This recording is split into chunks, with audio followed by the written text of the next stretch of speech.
જય માતાજી, જય મા કરણી.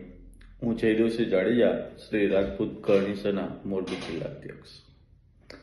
સરકારની તાનાશાહી, ભાજપની ભવાઈ ના ભાગરૂપે ઇલેક્ટ્રિક સ્માર્ટ મીટર ઘણી જગ્યાઓ ઉપર મૂકવામાં આવ્યા છે.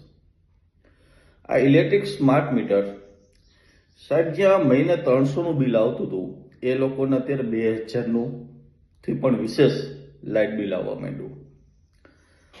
સરકારને કોઈ રાહત તો નથી આપવી, પરંતુ ગરીબ માણસોને કેમ લૂંટવા, મધ્યમ વર્ગને કેમ પરેશાન કરવો, એ આ ભાજપની એક તાનાશાહી હોય ને એવું લાગે છે. કારણ કે જો દિલ્હીમાં આપની સરકાર હોય, પંજાબમાં ફ્રી લાઇટ હોય, દિલ્હીમાં અને પંજાબમાં ફ્રી લાઇટ આપવામાં આવે, તો ગુજરાતની અંદર 20 થી 30 વર્ષથી ભાજપની સરકાર છે, તો પછી ગુજરાત સાથે અન્યાય કેમ થાય છે? ગુજરાતના મોડલ ઉપર જ આપણા પ્રધાનમંત્રી દિલ્હીની ગાદી ઉપર બેઠા હોય, તો ગુજરાતની પબ્લિક સાથે આટલો બધો અન્યાય કેમ? પેટ્રોલ ડીઝલ હોય કે લાઇટ બિલ હોય, દિવસે ને દિવસે નાનો મધ્યમ વર્ગ કેવી રીતે પીસાય ને એવા જ કામ આ ભાજપની સરકાર કરતી એવી છે. અને આની સામે અવાજ ઉપાડવા માટે કોઈ તૈયાર પણ નથી, જાહેરમાં કોઈ ખુલીને બોલવા માટે રાજી નથી. કારણ કે ક્યાંક ને ક્યાંક આ લોકોની તાનાશાહી, ટોર્ચર એટલા કરવામાં આવે કે માણસ વિખાઈ જાય. આની સામે કોઈ બોલવાની હિંમત નથી કરતું. પરંતુ જો આપણે બોલીશું જ નહીં ને તો આવું કેટલા દિવસ સહન કરીશું?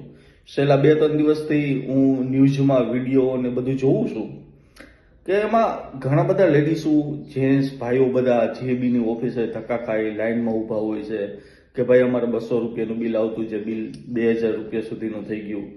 તો સરકાર શું કરવા માંગે છે? શેના માટે આવી તાનાશાહી? કેમ બધા મધ્યમ વર્ગને, ગરીબ માણસોને તમે હેરાન કરો છો? અમીર જે છે એને તો કંઈ ફેર નથી પડવાનો, એને કોઈ જાતનો ફરક નથી પડવાનો. પરંતુ જે માણસ સાંજે 100-200 રૂપિયા દાડી કરીને સાહેબ કમાય છે, એને તમે શું લેવાને હેરાન કરો છો?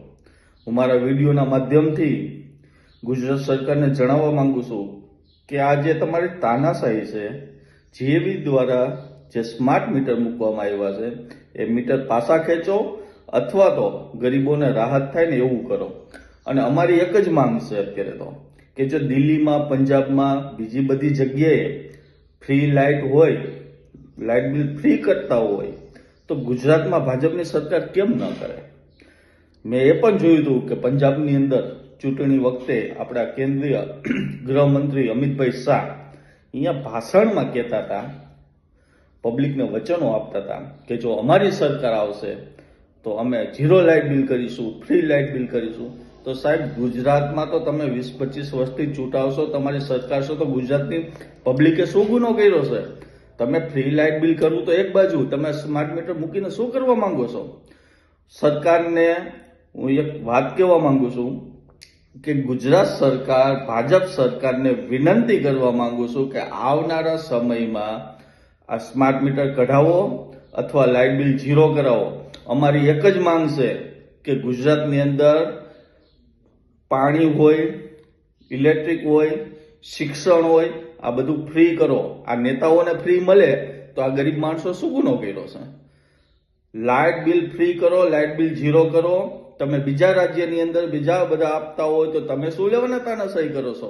જો આવનારા સમયની અંદર આનો કોઈ રસ્તો કરવામાં નહીં આવે, આનો કોઈ યોગ્ય નિકાલ કરવામાં નહીં આવે, તો જોજો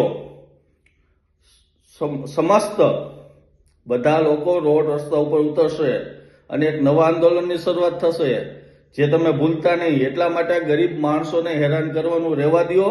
અમારી એક માંગ છે કે ગુજરાતની અંદર light bill 0, light bill free હોવું જોઈએ. શિક્ષણ, સારી હોસ્પિટલ, લાઇટ, પાણી, આ બધું ફ્રી હોવું જોઈએ. તમે તો પાણીમાં પણ નળમાં મીટર મૂક્યા હશે ઘણી જગ્યાએ, રાજકોટમાં ને ત્યાં.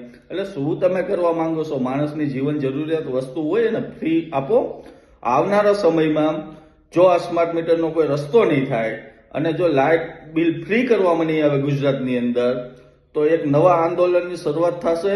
જેના માટે તૈયાર રહેજો અને આ પબ્લિકને પીસવાનું બંધ કરો એવી અમે વિનંતી કરી છે.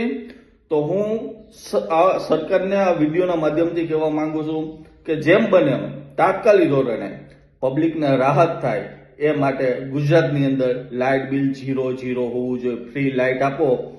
એના માટે તમે તાત્કાલિક નિર્ણય લ્યો એવી મારી વિનંતી છે. જય માતાજી, જય મા કરણી.